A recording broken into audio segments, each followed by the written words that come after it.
那么我们这么长时间以来啊，有很多朋友说这个当前老百姓生活个主要问题，说是什么？有人说这个上学比较贵，有人说看病比较贵。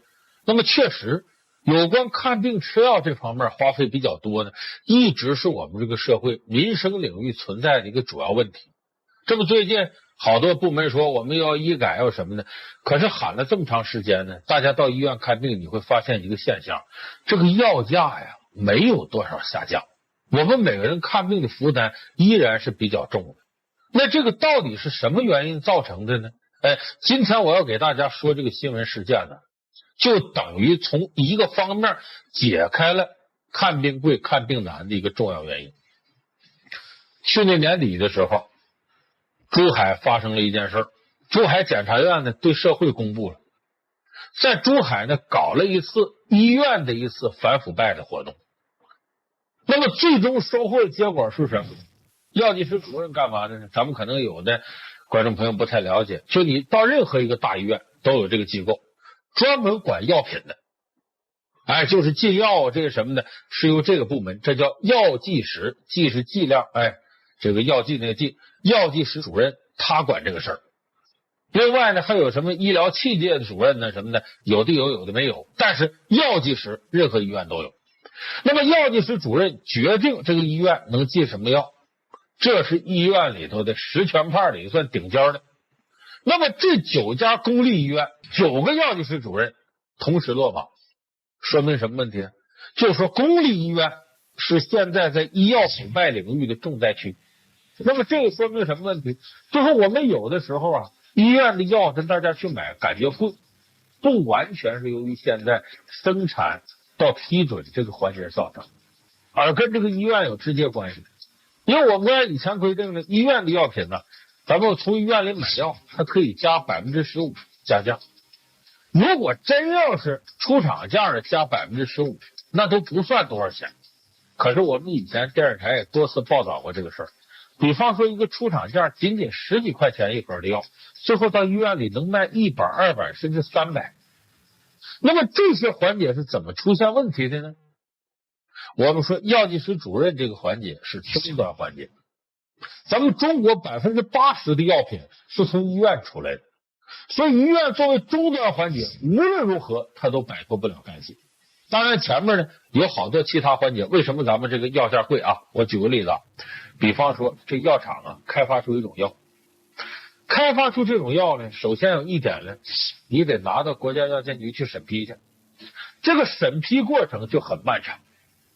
那么这一关完了还不算完事儿，你得申报价格吧，到物价局那报，多了多说的到物价局了，向这个相关领导请示说我们这药啊一盒啊成本是8块钱，我们能不能卖18块钱？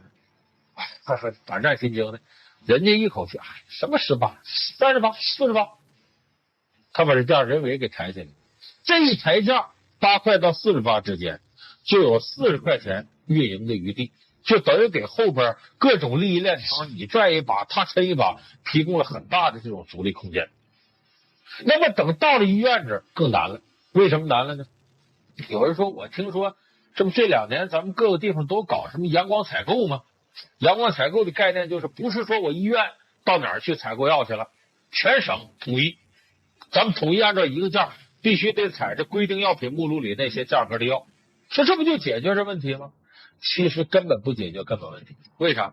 你再阳光采购，说我采购一个牌子，比方说糖尿病人用的降糖灵这个药，那么同样是这一种药你采购进来的，可这一种药背后好多厂家在生产，有广州的有上海的啊，这么些厂家生产，我采购谁的不采购谁的，这里边说法不就多了去了吗？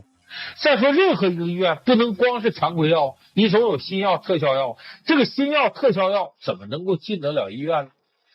所以这个时候各大医药公司的医药代表八仙过海各显神通，医院现在呢都有药事委员会，这个委员会呢它的构成是那样，主管的一个院长加上药剂师主任再加上各科室的主任，这些人呢在一块儿，比方说进这一种药，说这药可不可以进咱医院呢？大伙儿投票，超过半数这药就可以进。说那这么说，药剂师主任只是其中一个吗？不是，药剂师主任有一票否决权。就说他说这药我能进，那也得听大伙意见，票数过半。可是他拥有一个特殊权利什么呢？大伙都同意进这药，他说不行，这药不能进，一票否决，这药就进不来。所以你想想，他拥有这么重要的权利，各家医药代表怎么敢怠慢他呢？所以当地检察部门呢，还提供了一份文字，很有意思，说找到了一个呀，就是医药公司内部培训医药代表的这个培训文件，里边怎么写的呢？他把这个药剂师主任呢当做公关的重点对象，他把药剂师主任呢分成什么外向型的、驱动型的、暴烈型的、温柔型的。说这个驱动型的呀最难拿捏，他拥有很强的权力，愿意支持医药代表，而且这样的人在医院推行力非常强。你要把他拿下来，你必要想在这医院弄多少都能弄。但是往往这样人很难拿下。怎么拿下呢？也写1、2、3，什么请吃饭呐，走夫人路线呐，从孩子的角度入手啊。比方说，天天他孩子不是双职工家庭，没人接送上下学吗？好，咱这个弄个车专门接他儿子送他儿子。甚至对于比方说药剂师主任是男的，那么女医药代表怎么办呢？要在外貌和服饰上根据对方喜好有所修饰。这什么意思？这不就是色诱吗？勾引人家吗？你想想，医药代表这个医药公司内部培训资料居然有这些东西，他能轻在药剂师主任身上下功夫？那肯定下了非常大的功夫。所以拿下药剂师主任，这些药就进来，价就高了，就提起来了。可这个价高，大头是医院所得，还有一头大夫、护士，大家都有提成。那么这么些钱从哪儿来呢？那好，只能是消费者倒霉。你呀，进医院就得买高价的药，而且你不敢不买。大夫跟你说：“哎呀，咱这个东西啊，这个药呢，你吃了也能好，但是我们知道入药3分毒，它都有副作用。这个药吃下去副作用很小，对你的机体恢复很有好处。”这么一说，你敢不用那贵的药吗？那么在现在中国的医院里头呢，确实就存在着我们刚才说这种现象。这个药经过层层加价，到医院这儿又一下上个大台阶。你说咱们看病，它能不贵吗？能不难吗？这是。那么目前这种状况，珠海我们说查了9家公立医院，就查了9个药剂师主任，9个药剂师主任全有事儿，全进去。那么说这个问题症结在哪儿呢？仅仅是这些人道德败坏、贪污腐败吗？不是，这里头有着重要的体制原因。什么体制原因？就是你看这些人收药品回扣啊，一个药按30%那么收，你好像这钱他挣起来，不是？这个腐败分子只拿了个小头，大头让谁拿去了？都让医院拿去了。说怎么这些人心甘情愿给医院就送这个呢？这不医院我刚才说掌握着80%药品的出口，这些药厂如果不跟医院搞好关系，他们可能就死掉了，非给送礼不可。那么这个药品回扣，为什么医院能有那么大动力去拿呢？主要原因是我们现在的公立医院，就是国家管的财政拨款的医院，财政拨款实在是少得可怜。我可以这么说，负责任跟大伙说，中国任何一家公家的医院，如果不靠药品上做文章加价，有一家死一家，有一家死一家，一家也活不了。说你说这有根据吗？我可以负责任跟大家讲，任何一家医院啊，比方说北京3甲医院，我走了好多家，我问过他们，我说每年国家给你的财政拨款是多少，够你维持多长时间？我发现基本上国家1年给这些公立医院的拨款只够这家医院正常运营半个月。我要说你就靠这个拨款只够活15天，剩下1年365天，剩下的350天医院就倒闭了。我说你说这个太悬了吧，是不是危言耸听啊？跟大伙实事求是说，有人说医院收了我们那么多钱，你看看那些钱集中在哪儿？不是药上就是医疗器械上，再不就是检查那些环节上。因为按照正常的物价局定的医院的收费，比方说手术的费用，比方说诊疗费，你看你挂一个号，当然专家号例外啊，就普通一个号，4块、5块、6块、10块，也就这样。按照这些钱来运营医院，医院肯定得倒闭，根本就干不下去。那么怎么办呢？医院为了活下去，能够实现这种循环，维持不倒，就得在药和器械检查上做文章。比方说，我买这设备 CPU 什么这些设备，你进来我从头到尾都给你来一遍，我先把这钱挣了。还有的比方说器械上，明明这个东西没值那些钱，往上加价，因为你不这样的话，医院就没法正常运转下去。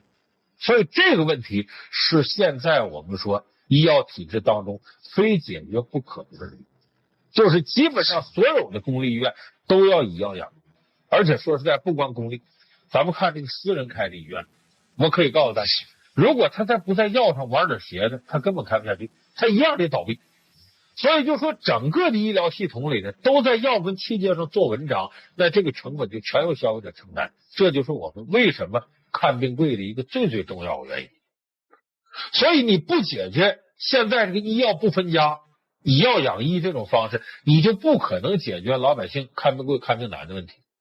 那么这个问题怎么解决？毫无疑问，我刚才说了，大头都在维持医院正常运转上的。谁来补贴？必须是国家掏钱，国家财政掏钱。你想想，现在我们假如看每一个医生他的工资条，你会发现工资少的可怜。很多说不如老师不如公务员呢，可是医生这收入从哪儿来啊？咱们都知道，这种奖金这种回扣远远大于他的工资收入。所以你想，现在要维持医院的运转，维持这些大夫的一种正常生活的话，国家财政不往进投入是不可能的。所以任何一个医改，如果不能够解决国家财政对医院的投入问题，就是现在公立医院你要想解决诸多问题的话，必须国家给拿钱。所以我们听哪个地方要改革啦，要加强什么力度，要什么民心工程，为这个患者服务，要解决医患关系，这些话在政府掏钱这个角度来讲，这些都是空话。如果政府不在这上补贴的话，咱们现在医院的看病贵、看病难问题是不可能得到解决的。所以珠海这边抓了9个药剂师的主任，解决什么？只是解决了一个在医院里边让大家知道啊，这回扣如何，解决的是个人的问题。如果国家不给拿钱的话，这种局面还会持续下去，你抓一波还会有一波，他只要在这干，他就按这思路。所以体制问题是决定人的问题。所以最终我说这个问题要想解决，必须国家财政要加强转移支付，要拿这笔钱。那么当然，一个药剂师主任不可能完成一整个的腐败链条，这里头涉及诸多分赃，必有医院院长的问题，也必有各个科室大夫的问题，他们都是一个链上的。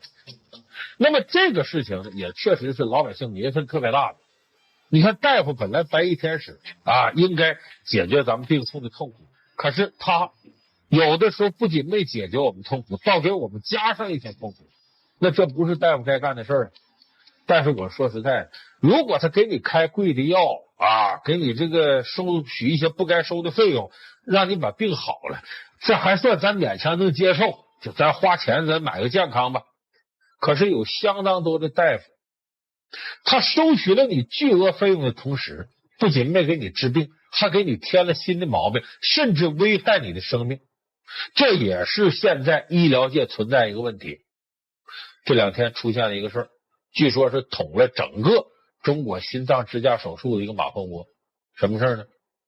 我给大家讲啊，南京有个姓周的病人，有点冠心病，到医院检查呢，说你呀，这得做个支架手术，要不生命有危险，就给他做了个支架手术。什么叫支架呢？咱们好多朋友天天听这个心脏支架。这个支架手术呢，就是通过穿刺进入你血管，然后呢往进输送了一个很小的东西，这个东西就支架，大概几毫米那么直径，高也就几厘米，是一个不锈钢的空心圆柱体。把这个呢通过你血管呢塞到你这个血管最堵的地方，然后用个装置把它撑起来。这一撑起来，你血管不就变大了吗？血流不就畅通了吗？就解决这问题了。所以这个心脏支架是解决冠心病呢最有效的手段。上个世纪90年代呢，这个手术传到中国，在现在呢成了最普遍的了。就说这个2010年一年呢，这个心脏支架手术全国大概有30万例，这个比例是非常高的。那么这个老周呢，很正常的做了个支架手术，过了半年呢，让他回来复查，老周说我身体觉得挺好，一检查说不行，你这个还得做个支架，要不然还有危险，又给做了一遍。主刀的呢是南京第一医院心内科主任姓陈，国内有名的心内科专家，给他主刀做完了。可做完了以后，这老周就觉得浑身难受，最后在道上差点昏死过去，医院再抢救，换一家医院抢救，这个大夫傻了，说你这不对，你这心脏里什么玩意儿？找到了那个已经坏了的支架，就是那个支架把它给堵上。一问呢，还是什么原因呢？再一调查呢，是以前那个大夫做的时候就出事了，但是那大夫现场给处理了，老周当时没死。这种情况南京当地处理不了了，来到北京的权威阜外心血管医院，阜外心血管医院迫于无奈给老周换了个心脏移植，然后把他这个心脏呢换下来的保存起来。为啥？重要的证据。这里头的心脏支架怎么出问题？出了问题为什么大夫不知道？没有通知相关病人。最后一调查，现在基本上把这脉络理清了，这个完全是主刀的大夫跟医药代表之间通力合作谋取私利的结果。怎么回事呢？心脏支架咱们有不少朋友知道做过这个，家里有人做手术，给中老年人做这个支架多少钱呢？在最开始引到国内的时候，当时是进口支架的成本是6000块钱，在医院得卖了38000，后来有国产支架，出厂价3000块钱，在医院得卖到27000，就差这么大的比例。当然这些年呢，由于这个厂家多了，竞争激烈了，这个价格现在呢多多少少降下来了，但是降下来进口支架也在上万元往上，而且手术费用各方面也都非常高。那么从这个角度来说呢，现在做心脏支架手术的里边呢，医疗费用是比较高的。那么这时候就出现了一些医药代表跟主刀大夫之间勾结的情况。比方说，第一个，把那些不是正规厂家出的支架拿来到医院卖；第二个，把一些处在临床试验阶段的支架也当成可以用的支架。因为这种器械必须要在国家药监局注册，有的没注册也拿来卖。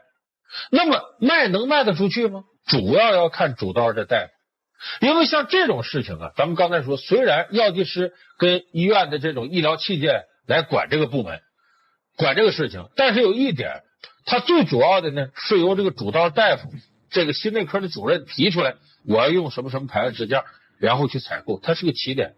所以有时候他决定着最后用哪种支架。好，这时候医药代表趁虚而入，用这个支架，越是来路不明的，越是那些贵的，回扣也越高。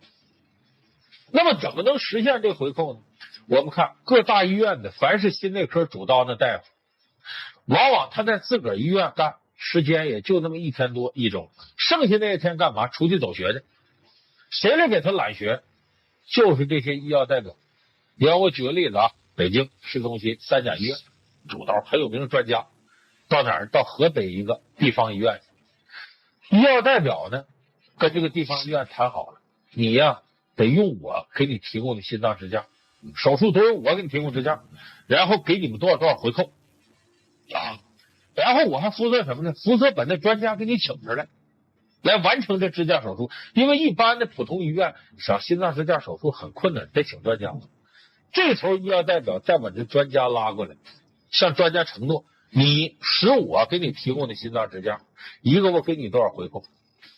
有的那主刀大夫出去一天干多少？能做10个心脏支架手术，一个支架回扣一般来说2000块钱上下，10个这一天他光这回扣拿2万，再到那儿给病人手术再拿红包，这医院就说我请专家了，得收你们红包费。夸夸这个心内科的高手可能一天出去走学一次就拿4-5万块钱，一个礼拜除了1-2天在自个儿单位干，剩下都在外头。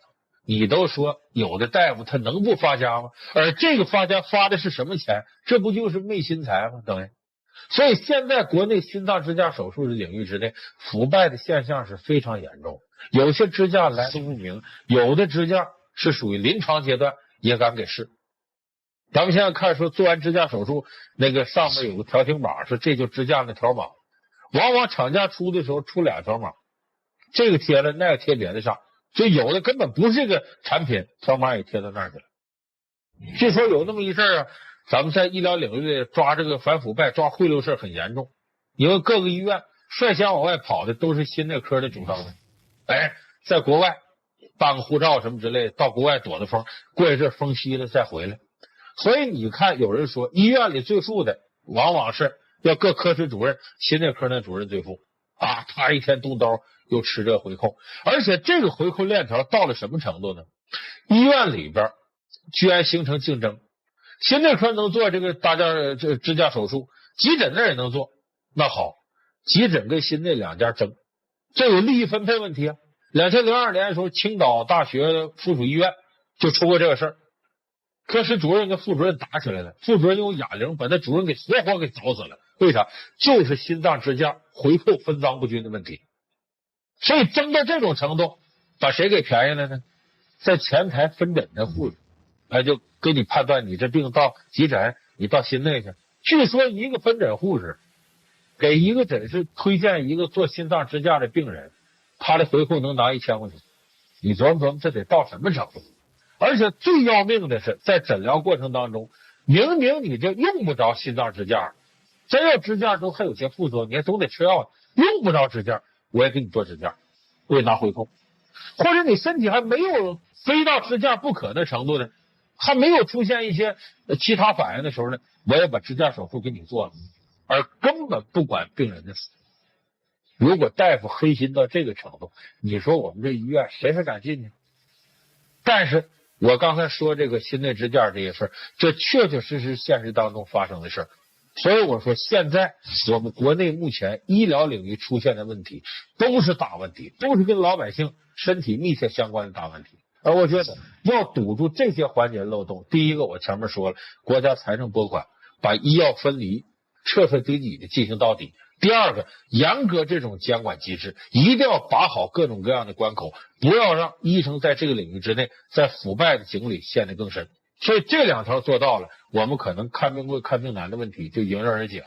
可是我现在都不能想象这个问题什么时候才能得到彻底解决。北京市西城区的有关部门对平安里地铁口的百德堂中医门诊展开了调查。这家百德堂中医门诊呢，是一个有正式医疗资质的医疗机构，所以它并不是非法行医。之所以调查它，是因为这家中医门诊几乎100%的营业收入来自于和一个万人恨的行当合作挣黑钱。这个万人恨的行当是什么行当呢？那就是医托。那么他们这个回扣比例是非常高，基本上和这医托之间分成是3期开，就是假如病人花1万块钱治病，那么7000块钱归医托，这3000块钱呢是这百德堂拿着。即使这样，一年他挣个几百万甚至上千万都不成问题。我们说这事之所以缺德，是因为什么呢？你想想，人家外地的人来看病，说白了，千里迢迢来了，身上带着点钱，就是为了治自己的病。你把他骗走了，不仅仅是骗钱那么简单的事儿，他同时耽误了治病。所以这个事儿不仅是谋财，而且是害命，这是非管不可的。现在出血了，医院里边出血，在医院上吊，在哪家医院？山西。这是给您开的多少钱呢？2400多。2400多啊，加上挂号费2500了。不，这个你这钱骗人家的，完了还招人病，人大老远的来了，人家奔协和医院去了。您是哪过来的？云南嘛。那么现在活跃在北京地区的医托呢，总共有那么几个帮派，他们几乎是把这几个行当给垄断了。你比方说北京西站，这有一群医托就在那蹲着等着外地人来，一看谁像看病的，上前就忽悠人家。这个地方可能就这群人垄断了。你要说我别的说是违法分子，我到这儿来我也当医托，不用这些人管你，旁边就可能上来一帮人把你撵走了，就这么霸道。就像我们说那些有的要饭的乞丐似的，团伙你在这儿要饭，他在那儿要饭，都划好势力范围了，要别的乞丐进来那就是个事儿。所以他已经形成了一个严密的黑利益链条。那么说这依托到底是怎么行骗的呢？咱们今天呢就结合记者的明察暗访，咱们给大伙说说这个依托行骗的这个链条到底是怎么形成的。这依托呢，它一般来说火车站、地铁口、大医院附近，这是他经常活动的地方。其中在火车站呢，这是个第一根据地，因为大量的外地人到北京来看病，他得先从这儿走。有人说为什么在这儿堵这些外地人？外地人千里迢迢到北京来看，往往是到北京大医院积水潭呐、协和呀、361啊、同仁呐这些地方。那么这些小医院或者就是黑诊所，他如果按正常的吸引这些病人的话，根本吸引不来。因为你想外地到北京来看的人，要到小医院，人在地方就看了，人跑你这儿干嘛？所以这些黑诊所或者说小诊所，或者说这个医疗水平很差的这个门诊，他要想获得病人，往往就跟依托合作。那么这些依托呢，眼睛非常尖，就火车站上这人一出来，他一看基本上就能看个8、9不离10。你比方说有带着老人的，有带着孩子的，有风尘仆仆的满脸焦虑的，一看来看病来了。所以这时候第一时间这些依托就赶上去了，也就像外地人到北京看病似的，也装作呢自己就是看病的病人。有不少这样行骗的。听说儿童医院是早晨3、4点钟挂号嘛，我们先去看看挂号的地方，出来走了就完了。有个女的就还有个老太太跟孩子，完了问我们你们是看什么病怎么的啊？他们就说哎呀我们家孩子也这样式的，完了在这块做的手术，完了手术完了效果也不怎么好。对，我们正好在那块聊的时候，又有个女的过来了，就问告诉我们的什么情况，我家孩子也是。您就觉得就是能不给孩子动手术，尽量还是别动，所以就去试试看他那个。我寻思就几百块钱吧，先试试，就这么个态度去。我没想到他们那儿卖的这么贵。现在呢，这个手段升级了，什么人他打扮成什么样的人来骗你呢？火车站工作人员地铁的巡查员，穿一身蓝制服，还带个牌，当然这都假的做的，带着这么牌，穿一身蓝制服，一看你是外地来看病，走到跟前，哎，这同志，你有什么要咨询的吗？我们能帮你。你想想，外地人来了，人生地不熟，两眼一抹黑来看病，光知道几个大院名，也不知道怎么走啊。就问那同志，麻烦问您，我要看什么病？比方说糖尿病啊、白癜风啊等等，反正这些慢性的疑难杂症吧，我要看这些病怎么办？这个时候说你要看糖尿病啊，你要去哪儿啊？医院？哎呀，那地方不行，那收费非常贵，还不一定能看好。最近肠胃有点感冒。你这病吧，你不能在这个医院看，咋的？这多贵呀！我告诉你个地方啊，出门右转300米有个肛肠医院那地方看你这病看最好，是吗？行，那我咋过去？门口还有车接车送车还有车接？对呀，别搁这看，我为你好。哎呀，太好了，大夫，你赶紧去吧。感谢啊！去吧，加油！哎，我这边有个人，这2天这个在看好病了，这随便一指。旁边那也是托，他们俩都一伙的，他就在那看那病，你问他吧，这人就贴上了。哎呀，我也是那病啊，到那儿就6000块钱就给治好了，就开几不药，我吃了大概有半年好了。你看人经常说同病相怜，一听说你也有这病，俩人就愿意多聊了。再一说在哪治好的，哎，那我怎么去啊？到那儿，这第二个托告诉你你就坐这个63路公交车，在那个平安里哪儿下车。有个百德堂中医诊所，那是中国中医研究院呐，那地方可厉害，你上那儿去吧。这个时候你想想，外地来这个病人病急乱投医一听还有这事儿，一说到正规大医院去，那点钱都不够自己没带不到1万块钱，那这地方要给你治好，那得好几万，你就上那儿吧，大夫看得好还便宜，6000块钱解决了。你自然就顺着他那思路，拿着他给你这地址坐63路，然后到这个车站上面找。你到公交站那没完，这是前2波骗你的依托，还有第3波，一波盯梢，一波指路，组织严密，分工明确的依托，还有哪些骗财招数？疑难杂症轻信偏方，渴望药到病除，快治快好，依托毒瘤滋长的土壤还有哪些？扰乱医疗秩序，危害群众健康。依托与一些无良医院在这条黑色利益链中分别扮演了怎样的角色？面对屡禁不止的依托骗局，患者又该如何守住救命钱？老梁观世界，依托出没，小心正在播出。你到公交站那没完，这是前2波骗你的依托，还有第3波。公交站上站一群依托，就一看你过来了，拿着纸条在你旁边故意的，哎，咱也去63那百德堂的诊所，哎，就说在哪站下车挺好。哎，你也是看病的，你一看这也是跟自己一样看病，问问吧，我不知道道，我带你去吧。第3波依托领你去，这一道上就跟你说呀，我听着我哥哥就在那治好的，那是的才好的，花钱还少，这一道给你洗脑。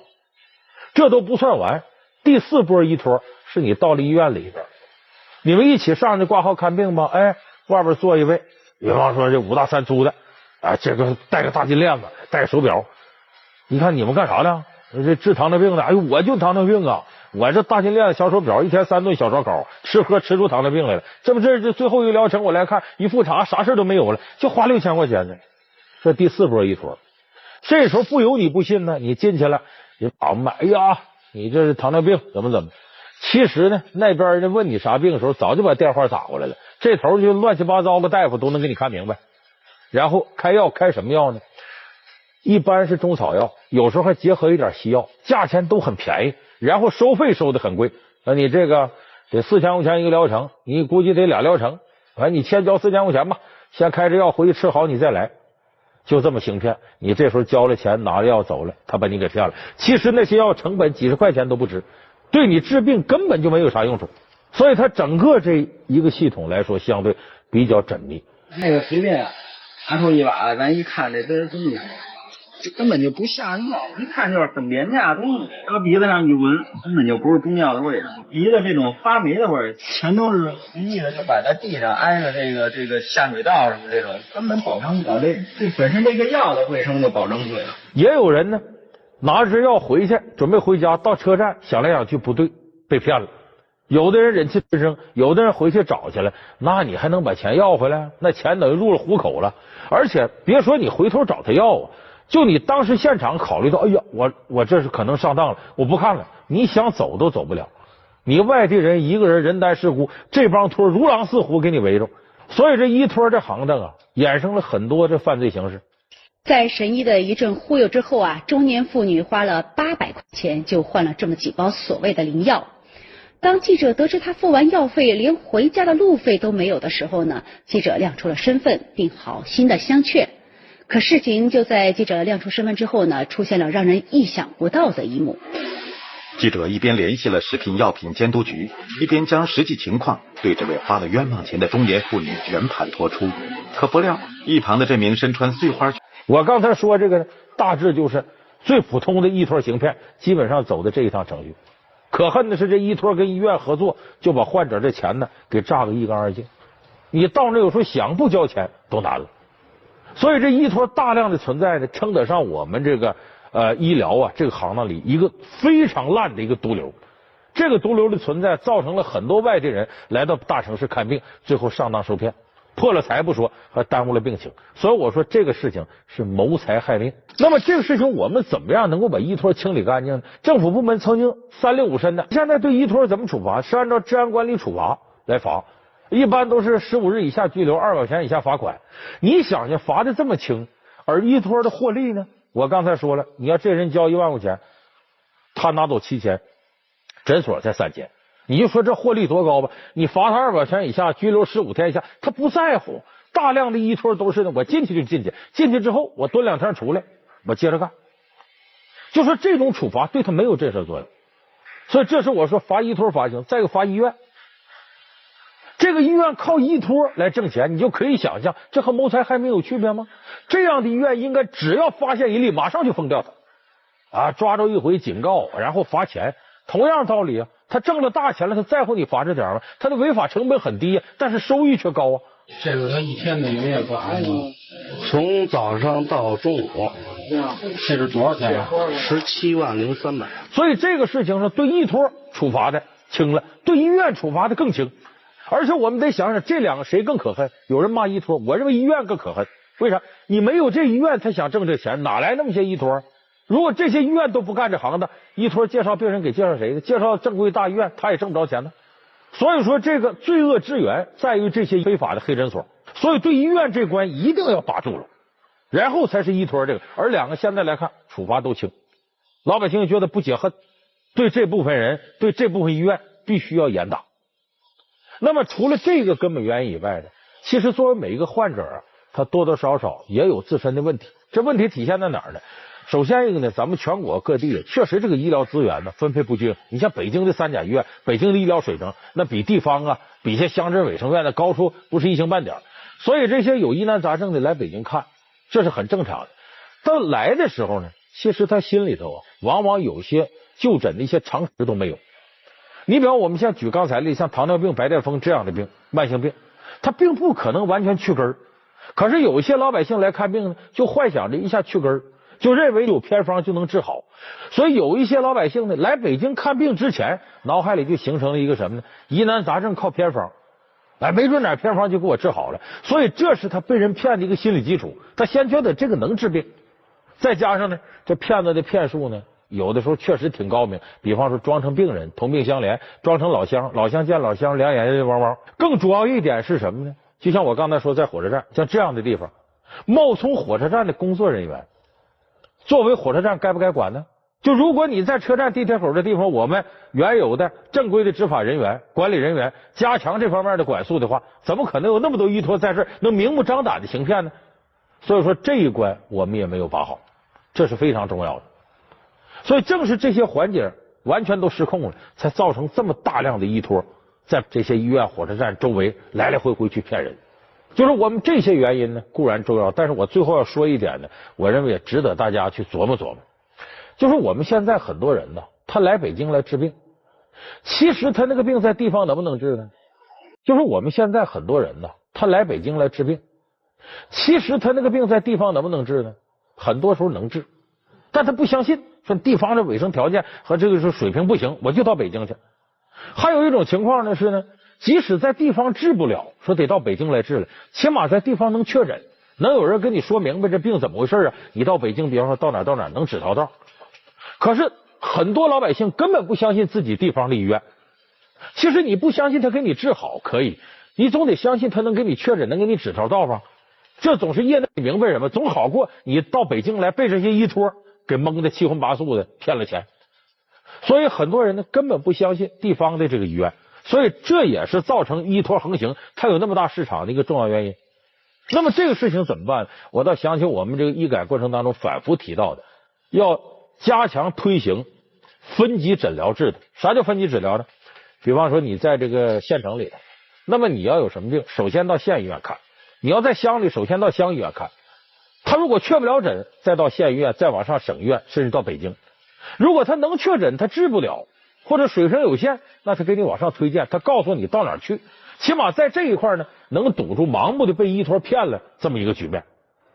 而我们现在呢，一有病，哪怕在哪个农村的大老远花着钱找着人就得往北京来，结果使北京这医疗资源变得空前紧张，同时也给依托提供很多条件，看病贵，看病难，那排个号啊，没10天半拉月都下不来。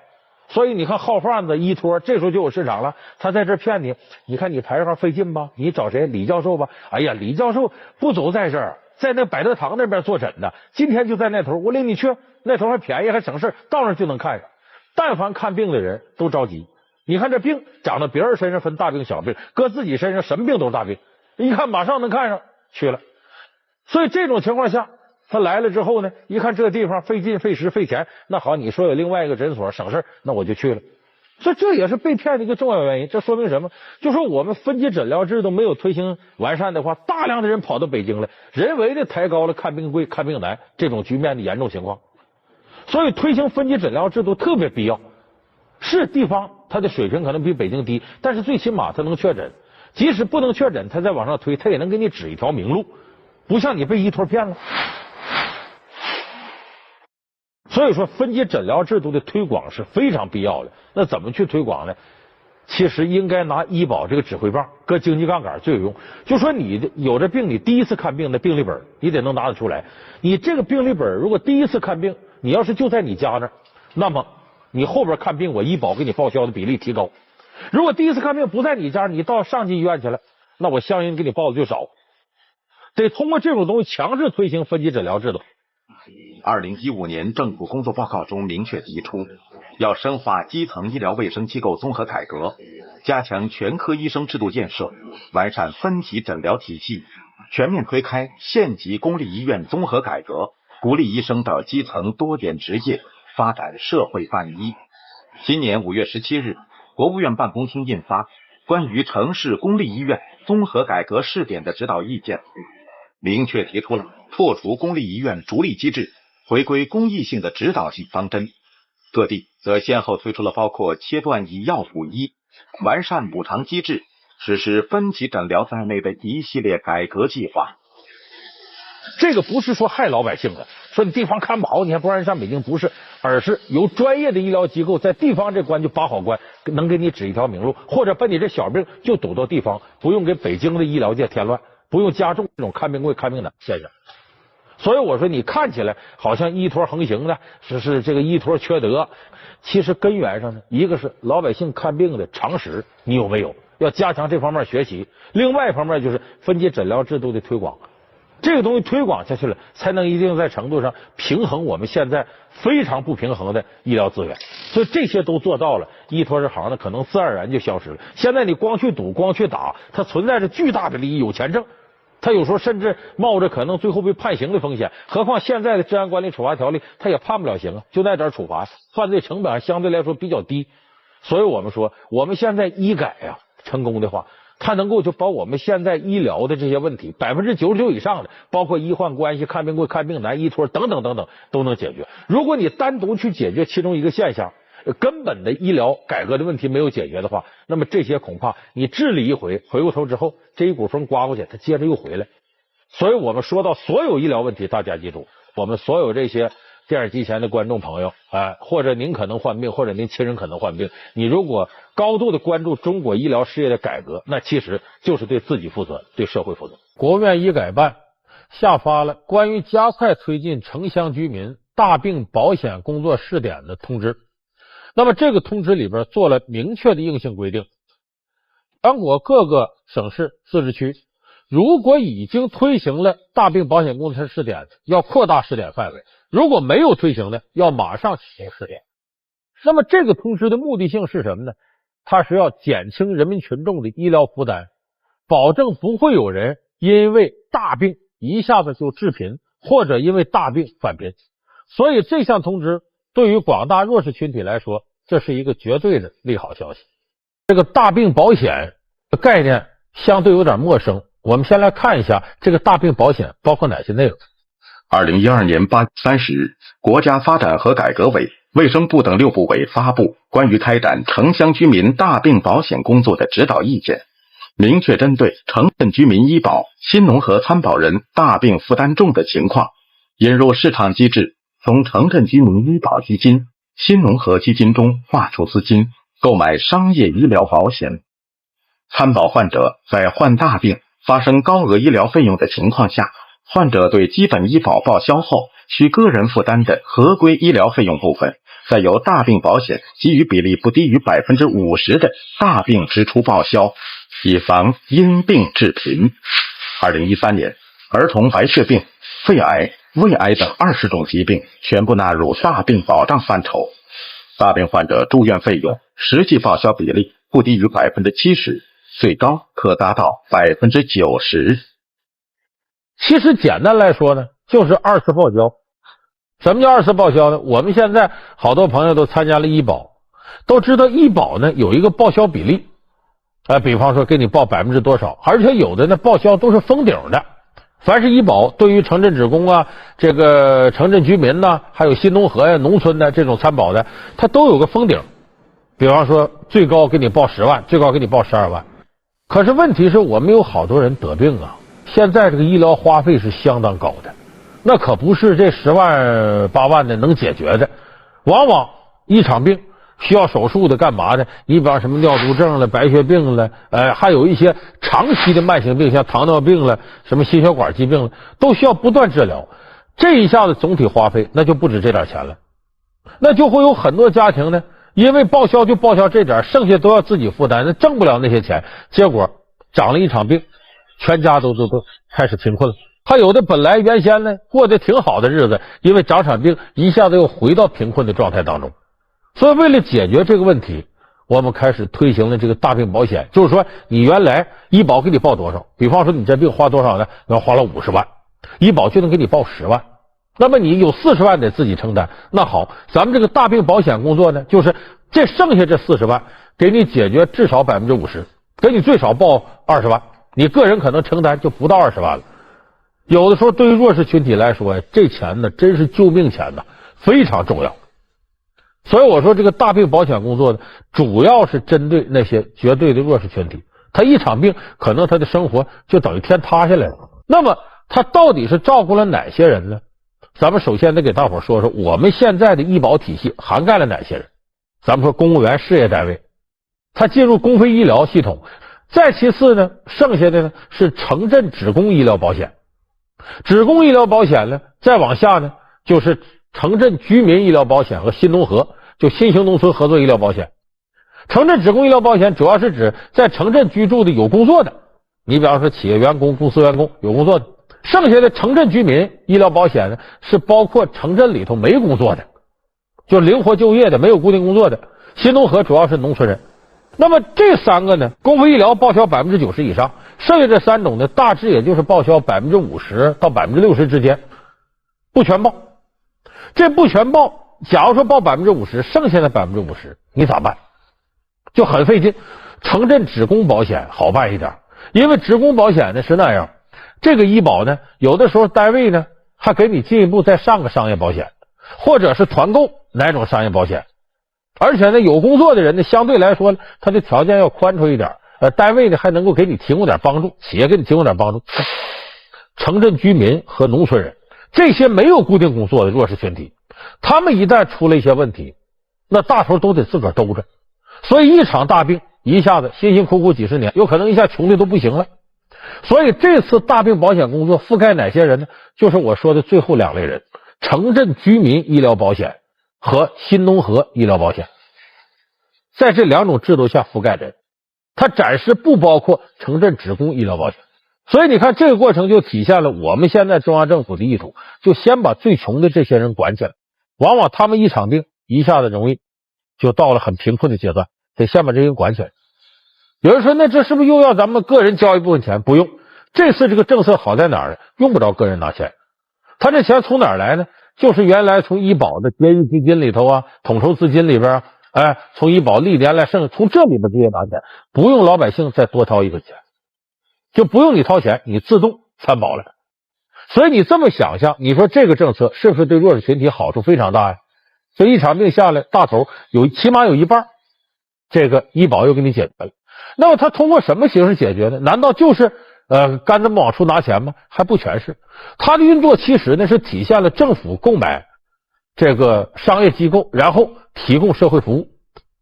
就说这个保险是什么呢？我们从原来的医保资金里拿出钱来，等于买商业保险，然后一些商业保险机构来承办。就是你买我这商业保险，真出事我来给你付。这它不完全是，它跟原先的医保不一样，原先医保基本就是国家管，这回其实是商业机构来管，等于是国家掏钱用医保基金作为支付方式买你的商业保险，然后给看大病这些人解决问题。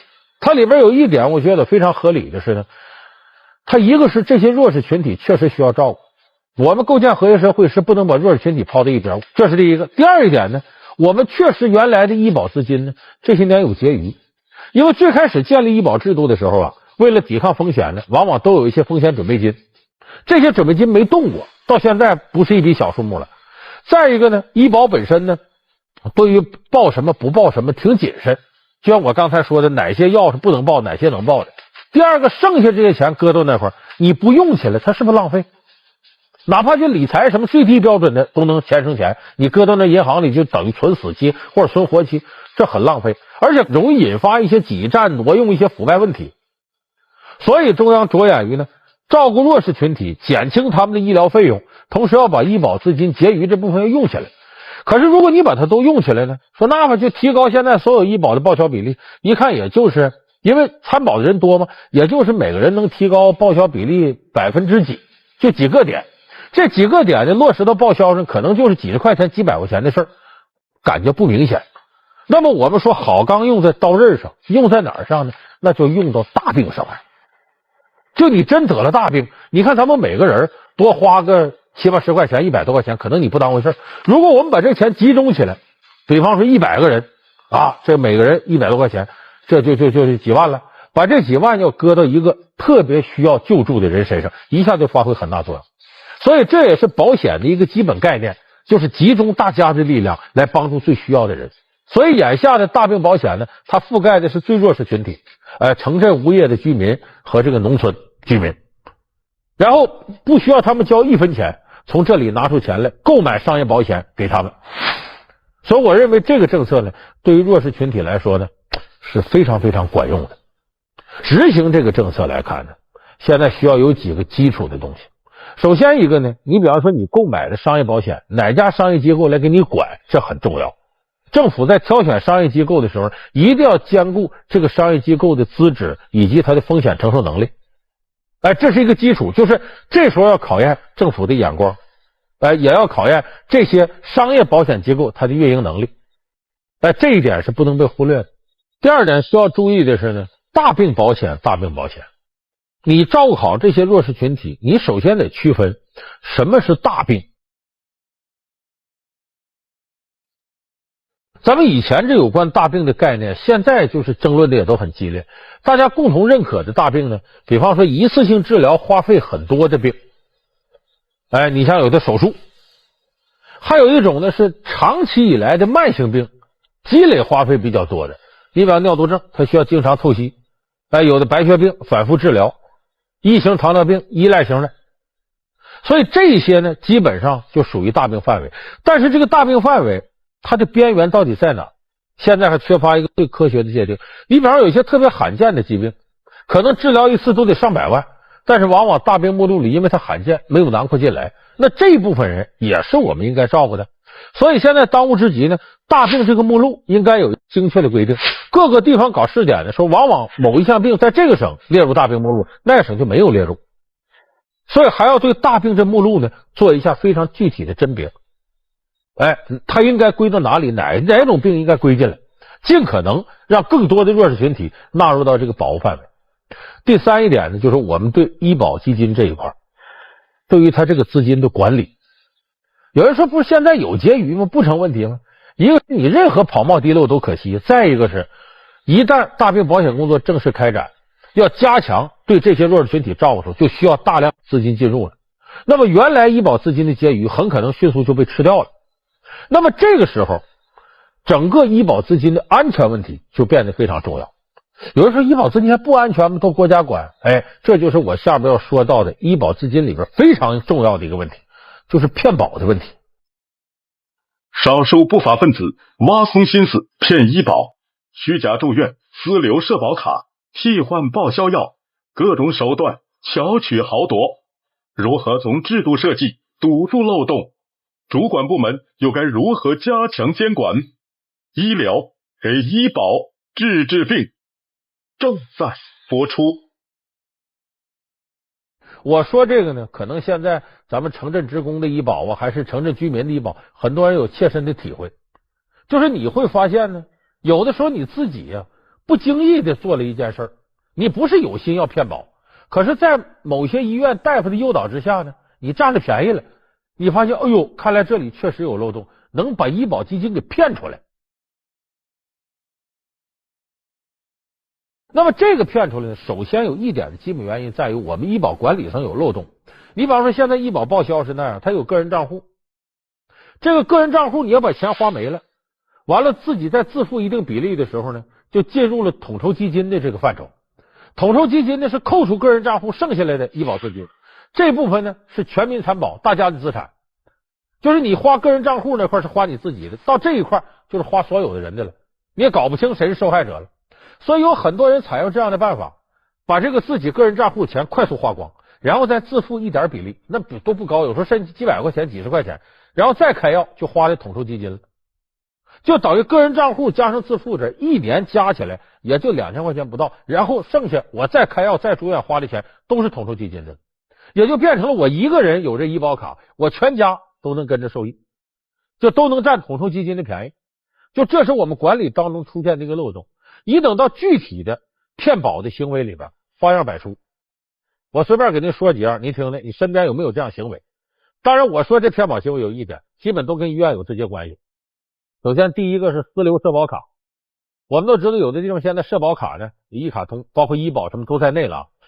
这个社保卡按规定来讲，医院是不能把患者的社保卡留下来的。可是有的医院就想出这个歪主意来。你比方说，这患者来看一次病，然后他通知患者，你这病啊，一次花费超过1000了，这个得需要呢，就是我们得用你这个社保卡往上报。其实根本都没这规定，骗患者了。然后就把患者的社保卡留下来，留到医院了。留到医院他干嘛呢？这每次往上报这个医保的报销，不得通过这社保卡吗？你得刷这卡吗？他把你一次来的诊疗费用分成好多次。就比方说你明明就看一次病，他说你看6次，看6次，那不就等于有6次的诊疗费用吗？咱们现在有的地方提高药师服务费，一次挂号来的，比方说要62块钱挂号费，6块钱是医保给你出，2块钱你自个儿出，他分成6次。原来本来你就62块钱，在医保报销上报60块钱，这次6乘6，他能报360块钱，那多出这360块钱哪儿去？医院个别人得了。那么第二种方式呢，是虚开药物或者开别的药。比较突出的呢，是往往医院跟卖保健品的部门互相勾结。你比方说卖保健品的在报纸登广告，说我们这保健品呐有疗效，而且医院能给报。有的这个医保报销者，他这报我买吧，怎么买？人给你打电话告诉你，我还能送货上门。但你把医保卡给我，我就负责送货上门。你把医保卡拿出来了，人家到医院这刷，医院那里面有人把这个保健品改成医院常开的那些中草药什么的，给你开出来。其实这药根本没开，然后他把保健品给你送上来。你医保卡花的是买保健品的费用，这个费用没进医院那会儿也报了，那好，那就由医院和卖保健品的俩人21钱多5就分了。这也是骗医保卡常见的。还有第三种更加常见，就假住院。就是明明他这人没住院，你弄了他是拿着他医保卡来，就说他住院了，然后住院发生这些费用不能够直接就报销了吗？有的甚至没发生什么费用，医院填什么是什么，最后就给报了。报了这钱往往是这个假住院的人得了点，大头就让医院拿了。哈尔滨市阿城区的阿济医院，平日里的病人并不多，病房的床位大都空着。但病床虽然空着，医院的住院记录上却显示这些空病床上住着病人。记者随机抽取了阿济医院几位住院患者的治疗记录，而患者均予以否认曾经在这个时间段在该医院住过院。2009年11月17号，然后到12月7号出的院。没住过。您在那个阿济医院的住院部住过院吗？我在那刚刚我没住院。没住院。2009年的11月15号到2009年的12月5号这个时间，您住过院吗？在阿济医院住过院吗？这个时间明明没有在阿济医院住过院，但医院的住院记录上却显示，他们不仅住院，而且交着床位费、医药费、检查治疗费。在这些人没有到我们医院去看病治疗的情况下，他为这些人办了个虚假住院，然后又吃这些人的出院结算单，到阿城区国家医保中心呢报回现金，用这种方式套取了国家的医保资金。广东以前发生过那么事吗？就下去调查这医保资金的时候，发现出现了这样奇怪现象：一个老头一个老太太说在医院住了1个多月了。这老头住的是什么呢？说老头住医院治的是子宫肌瘤，我们都知道子宫肌瘤妇科病，老头哪有这病？那老太太呢，住的是男科泌尿这医院。你说这根本就不可能有这种病的，他为什么这样呢？这个老头老太太都挺穷的，说告诉这老头老太太说，你们来住院来，你们就自己开始垫230块钱，等到你住满了，比方住1个礼拜，230都退给你，然后你住院这一天呢，白给你吃，白给你喝，还白给你开药，你看好不好？哎，这老头老太太一听还有这好事，去吧，就到那住院去了。其实他什么毛病都没有，自己先垫230块钱，然后这些天好吃好喝，又给开些药，假模假样在那又点滴，在那躺着歇着呗，等于疗养。到出院的时候，其实利用他这个医保卡的单子上面写了各种各样的治疗方式，这钱最后都骗子归到医院这儿了。所以就是病床其实是这个病人是假的，有的甚至是就说这人来住院了，这病床都空的，该怎么着怎么着，然后等于空挂病床，回头那头来得好处。那这也是骗保过程当中常见的。最常见的是什么呢？是置换诊疗项目。你比方说医保里规定呢，有一些东西可以报销的，你比方说这个治疗你这个足癣呐、脚癣呐，这些开药啊，包括诊疗手段，到了医院之后呢，他给你换了。换成啥呢？比方说药罐治疗啊，这个其他的上档次的什么理疗之类的，花钱很多。但是呢，他按照原来的诊疗项目来往上报，你实际上医保里花的呢是这个高价的钱。这么一来，这差价谁得了？医院和大夫得了。所以我刚才说这个就骗医保的种种形式，你就会发现离不开医院的操作。因为我们医保管理这里头确实出现了一些漏洞，那就被一些懂行的内部人士觉得有机可乘，一下子就能抓住这个漏洞，然后呢把这钱就弄出来。明明我们现在虽然说医保有结余资金，你要从大范围从医疗这个费用上来讲，还有很多人需要帮助，可有的时候就被这些蛀虫把这个弄走了。甚至呢，现在很多医保卡的持有者都明白这道理，我不用说怎么明白这，我跟医院的人混熟了都行。还有最常见现象，多开药、假开药。你像有的是，当然由于确实的医疗约束，你比方说凡是医保开的，他不能一次给你开挺多，分成多少次开，有的人嫌麻烦，这样大夫说那这样咱们换个方式怎么的，你也图便宜图方便，一下子勾上钩了，最终你没有拿到多少好处，实质上都是这个医院的大夫和医院把这个好处得了。那么最终受到损失的是所有参加医保的这些人。所以我们说看牢医保资金了，对于我们现在的这个医疗体制改革来说是太重要了。因为现在我们医疗体制一改，无论从哪个角度改，核心问题是解决老百姓看病贵看病难。而现在解决看病贵主要靠保障，因为确实这个费用涨得比较快。如果医保这会儿出现跑冒滴漏，没有办法解决实际问题了，那么医改你的措施再得力是没有用的。所以咱中国人有那么句话，篱牢犬不入，怎么把篱笆要扎得牢牢的。这就比方我们老百姓过日子，你在那边再怎么这个花钱那个挣钱，如果你家里头不该浪费的地方随便浪费，天天有小偷进来偷你东西，你这日子也过不起来。所以我说大病保险这个试点推行，这是绝对的好事，它能照顾更多的弱势群体。但是这个大病保险如果在资金上跟不上的话，或者商业保险机构运作不合理的话，往往这个良好的政策就不一定能够达到它良好的初衷。所以眼下呢，我们一方面对医保资金这块要加强监管，尤其是对公立医院，它这里边的整个运营这个机构一定要加强监管。第二个就是呢，对一些商业保险机构的资质要调查清楚，对商业保险机构的运营状况要有一个动态的监控，保证我们国家照顾弱势群体的大病保险的这项政策能够真抓实干的落到实处。我觉得这个做到了，将来我们社会很可能就不会再有因病致贫因病缓贫的。因为对于致力于构建和谐社会的政府来说，存在着大量因病致贫因病缓贫的现象，它也意味着沉甸甸的责任，它有义务把这样的事情说好。南京市宣布20万机关单位工作人员和事业单位工作人员全部取消公费医疗，统一纳入医保，和这些普通的医保参保人员一样，这统一交费标准，同时又统一待遇。新南京市公布将取消公费医疗。南京的公费医疗制度的改革要实现的是6个统一，机关事业单位员工及退休人员终其退休日参加医保，这标志着江苏省将全面取消公费医疗制度。同时也有更多的人认为呢，这是改革进入到攻坚区，这项举措体现出了改革的政治智慧。南京市人社局副局长陈建宁在南京新闻发布会上坦诚，公费医疗制度在历史上起到过一定的作用，但是随着市场经济的发展，其弊端也越发凸显。取消之后，我觉得蛮公平的吧，就是这样。如果是老资业用公费医疗的，全家都让他用了，都不平等。这个就取消这个公费医疗最好。截至2012年11月，南京市基本医疗保险已覆盖333万人。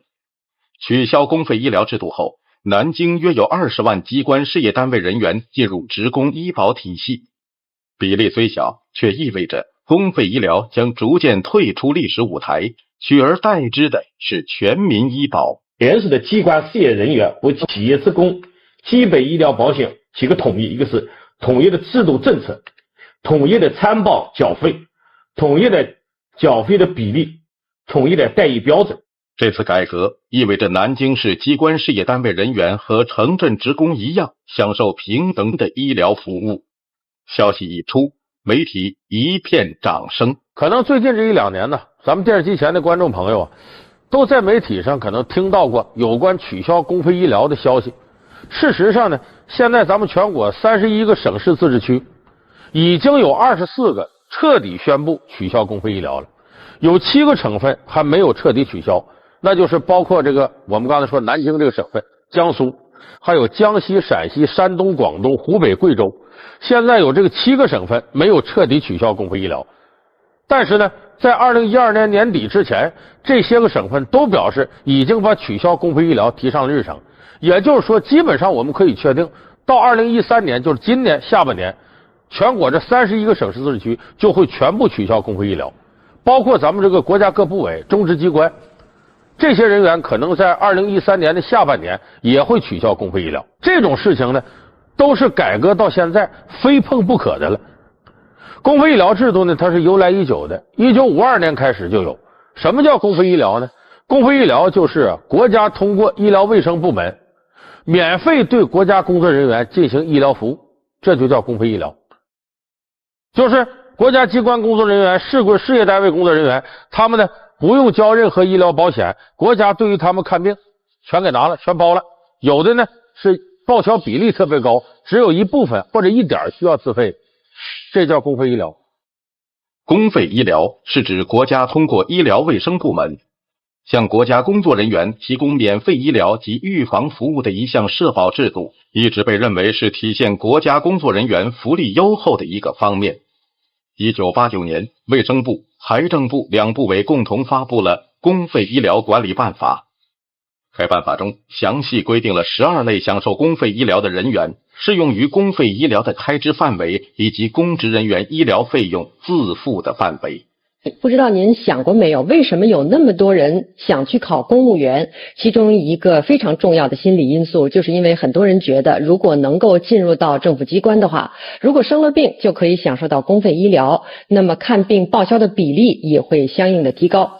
那么公费医疗为什么长久以来被大家所诟病呢？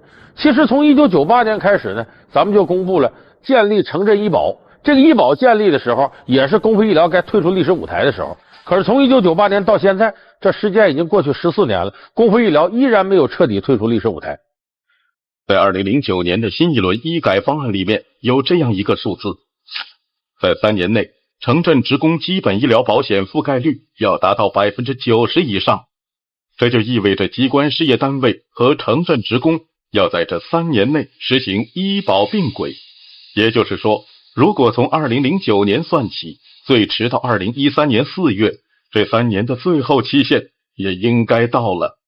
此次南京几乎是在最后期限内宣布取消公费医疗制度，但仍然获得了掌声和喝彩。那么，取消公费医疗制度究竟有哪些必要性呢？大家指责公费医疗主要有这么几个原因。第一个呢，由于享用的呢是机关的公务员，还有一部分事业单位工作人员，所以他有时候这成了身份的象征。我不知道电视机前有些朋友看没看过，就是到医院去有那干部病房，只有干部能进，其他人就不能进，越高干那待遇越好。有的时候呢抢占了很大医疗资源，普通病房里头那病床都不够用的，这边一个人占一屋或者2人占一大间。所以这个公费医疗在一定程度成了身份的象征。咱们这人不管你从事行业不同，没有什么高低贵贱，可是事实上你公费医疗造成了干部就比普通群众高贵，那这是大家所诟病的一点。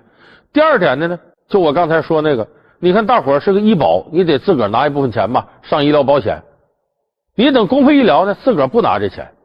相反，医保报销的比例呢远不如公费医疗的待遇，没交钱反而待遇高，交了钱反而待遇低，你说这不是不公平吗？所以这是第二点。第三点呢，公费医疗造成了巨大的医疗资源浪费。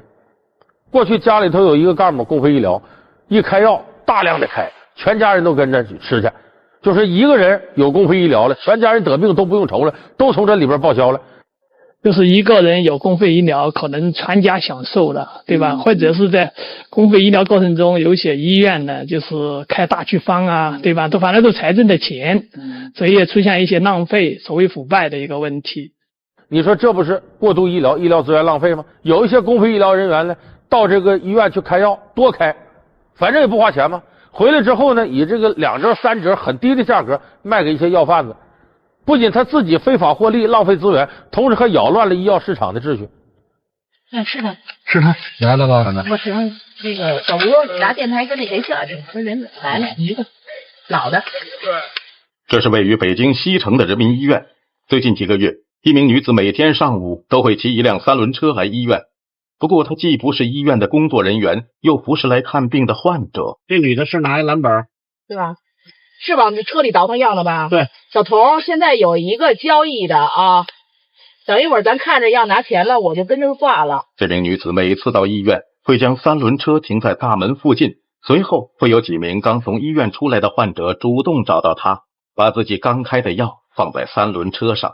经相关部门审讯，这是利用公费医疗卡买到优惠的药，再转卖给药贩子的一起犯罪案件。你看这次南京宣布取消公费医疗之前这2个月，那医院里头天天的公费医疗人拿着本去开药的，为啥？赶紧开吧，再过年就不能开了。你可以想见，他们开着药里边必然都有浪费医疗资源的地方，先存起来吧，给亲戚朋友吃吧。那公费医疗是你个人的待遇，怎么能扩展到亲戚朋友呢？所以说，过度医疗、医疗资源浪费，社会造成不公平，成了身份的象征，有违社会公平基本概念。这就是说，公费医疗已经到了非改不可的程度了。那么既然到这程度，好，现在南京20万机关和事业单位工作人员统一纳入医保，取消公费医疗，这应该万众欢呼啊，这好事啊。为什么有人还说他换汤不换药呢？这种说法不是没有道理，因为这不光是南京一个地方的事。南京取消公费医疗制度，6统一，一步到位，为何专家却说留有尾巴？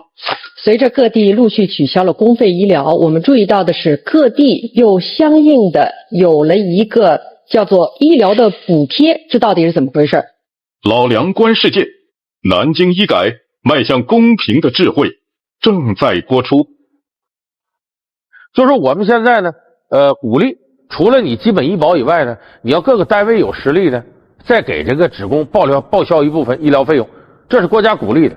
所以现在呢，改革完了之后呢，把公费医疗去掉了，可是公务员的医保里边多了几项内容，就除了医保之外，还给你另外再报销，这个管它叫补充医疗补助。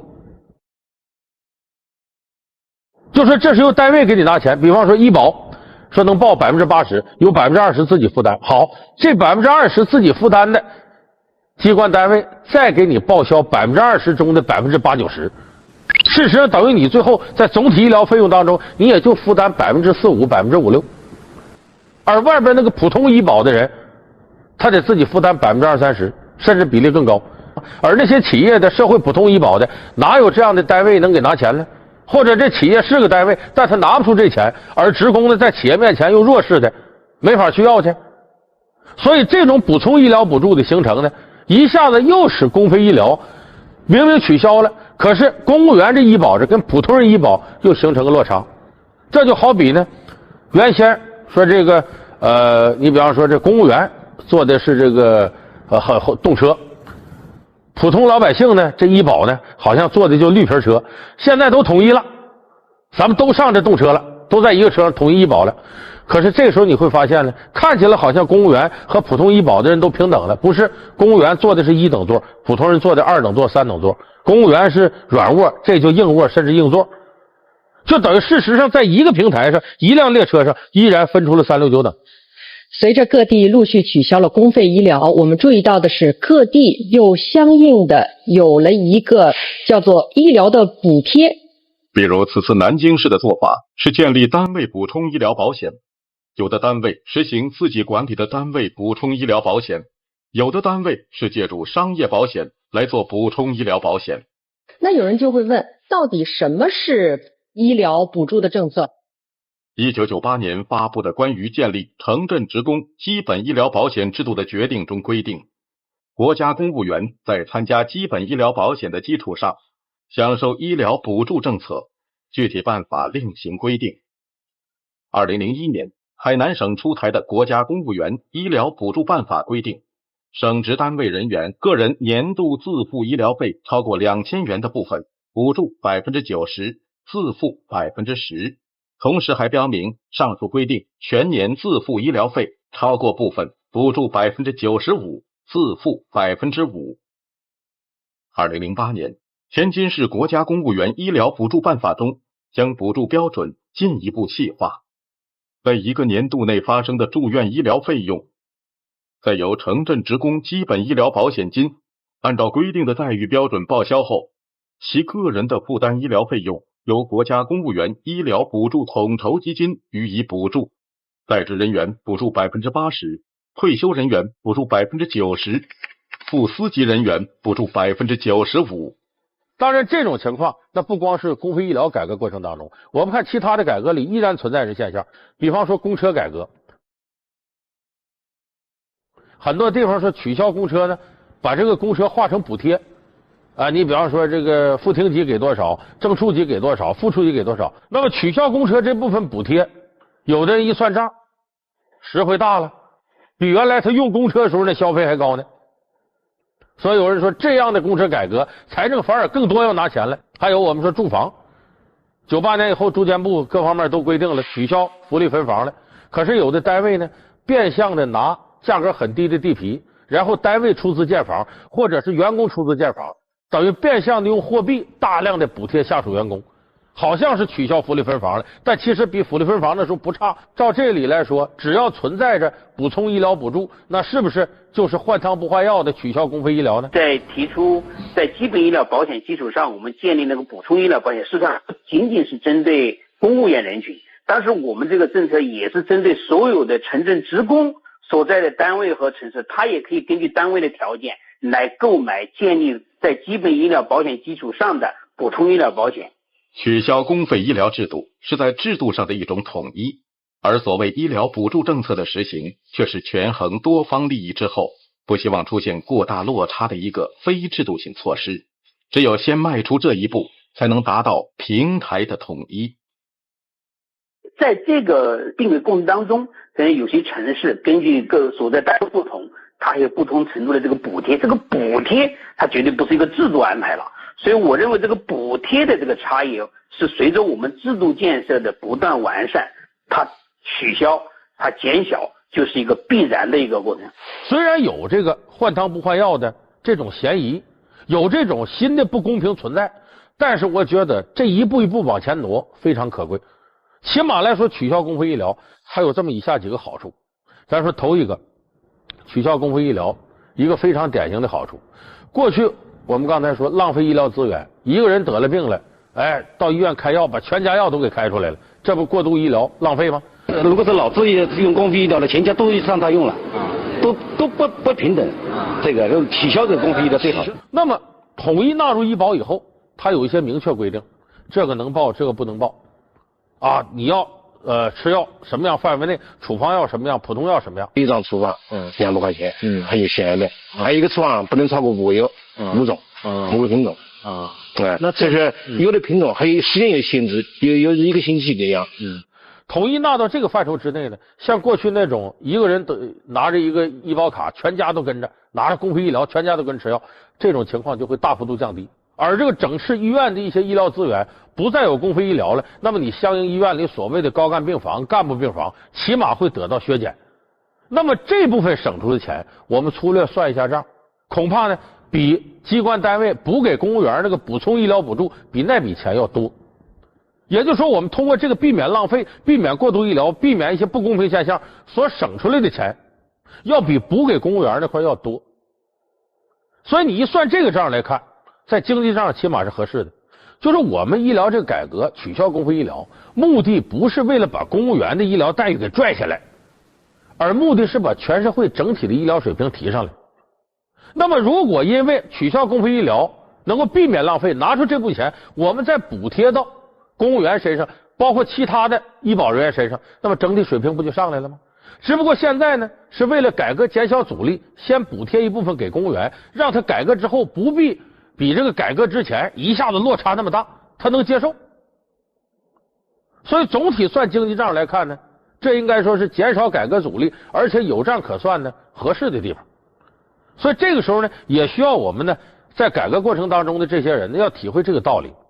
你比方说这个你一个月挣3000块钱，我也挣3000块钱，可有一天你挣到5000了，那么我健康的心态是什么呢？我也努力，我也希望组织上照顾我，给我也涨到5000，而不是我跟组织反映，我说不行，他挣5000不合理，让他也拽下来，还跟我一样挣3000。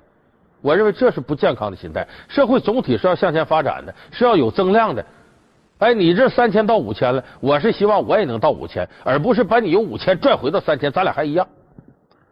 所以就说这次公费医疗取消了，不是说要把公务员的医疗水准非降下来，而目的是要让全社会的医疗水准整体都上来，医保的比例、报销比例都提高。所以这个改革成功与否，我们不要仅仅盯着说这次多给公务员医疗补助了，其他人没得着，先别盯这个，你接下来再看我们是不是整体医保的报销比例提高了。只要提高了，这个改革就是成功的。他要是没提高，我们再说他是换汤不换药，制造新的不公平，到那时候也不晚。